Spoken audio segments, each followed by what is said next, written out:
Hello student, welcome back to my YouTube channel. आज हम लोग एक फैलेसी के बारे में डिस्कस करेंगे जो क्लास 11th के कॉम्प्लेक्स नंबर चैप्टर से रिलेटेड है। इससे पहले कि हम इस फैलेसी को डिस्कस करें, पहले मैं थोड़ा सा फैलेसी के बारे में बता देता हूँ। फैलेसी क्या होती है?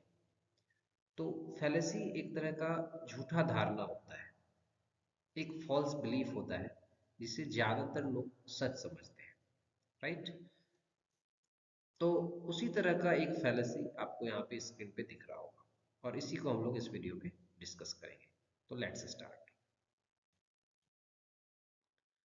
हमारे पास ये फैलेसी गिवन है जिसमें आपको -1 को 1 प्रूव करके दिखाया गया है, जो कि एक रॉन्ग रिजल्ट है। तो आपको इसमें बताना है कि इस पूरे प्रोसेस में कौन सा स्टेप यहाँ पे रॉन्ग है। आप चाहें तो वीडियो को पॉज करके थोड़ा सा सोच सकते हैं इसमें। ठीक है, फिर मैं आपको बताता हूँ। तो चलिए देखिए, यहाँ पे आप देख पा रहे हैं -1 को पहले स्टेप में लिखा हुआ है आयोटा इंटू आयोटा, जो कि राइट है। इसमें इस स्टेप में कोई दिक्कत नहीं है, क्योंकि आप जानते हैं -1 इक्वल टू होता है आयोटा स्क्वायर। तो इसे आप आयोटा इंटू आयोटा लिख सकते हैं। और आप जानते हैं आयोटा स्क्वायर रूट ऑफ -1 होता है, तो इसको आप लिख सकते हैं square root of -1 into square root of -1। यहाँ तक ये दोनों स्टेप बिल्कुल सही है। बट इसके बाद जो यहाँ से इस स्टेप के बाद ये स्टेप आया है, ये स्टेप यहाँ पे गलत है। This is not equal to this. इसके लिए आपको एक बहुत ही इंपॉर्टेंट रिजल्ट होता है जिसको यहाँ पे जानना जरूरी है। तो वो मैं आपको यहाँ पे बताता हूँ। तो वो ये रिजल्ट है।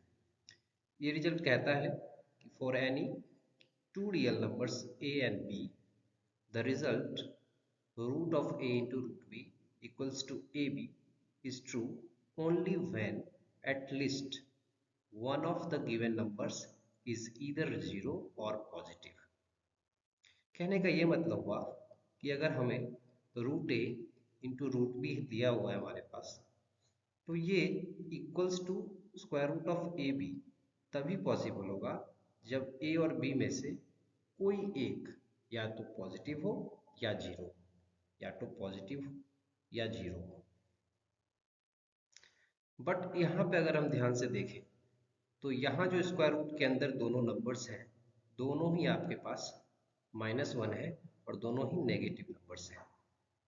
दैट मीन्स इस रिजल्ट के अकॉर्डिंग ये यहाँ पे वैलिड नहीं होगा, ये रॉन्ग हो जाएगा, ये इक्वलिटी होल्ड नहीं करेगा। तो यही बात को यहाँ पे समझना था।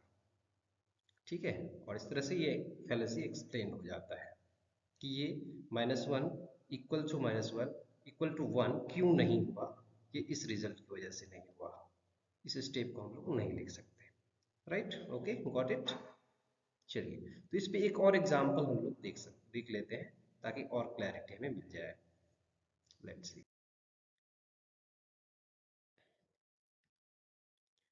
तो आप देखें, उसी तरह से एक और मैंने यहाँ पे एग्जांपल दिया है। इस एग्जांपल में भी आपको रूट के अंदर एक नेगेटिव नंबर दिख रहा है और दूसरा भी नेगेटिव नंबर ही दिख रहा है।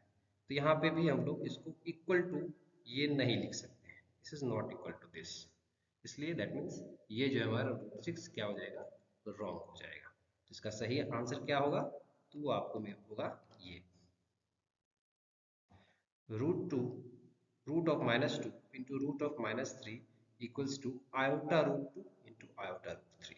ये कैसे हुआ? तो आप देखो, रूट के अंदर -2 है, तो इसे आप ब्रेक कर सकते हो root under -1 into root under 2, और ये आपका हो जाएगा, ये आप आयोटा होता है, ये √2 होता है।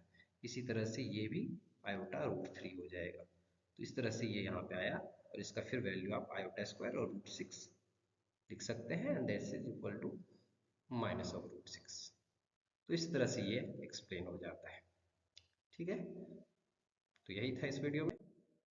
वीडियो देखने के लिए आप लोग का बहुत थैंक्स। ऐसे ही और वीडियोस को देखने के लिए इस चैनल को सब्सक्राइब करें। All the best.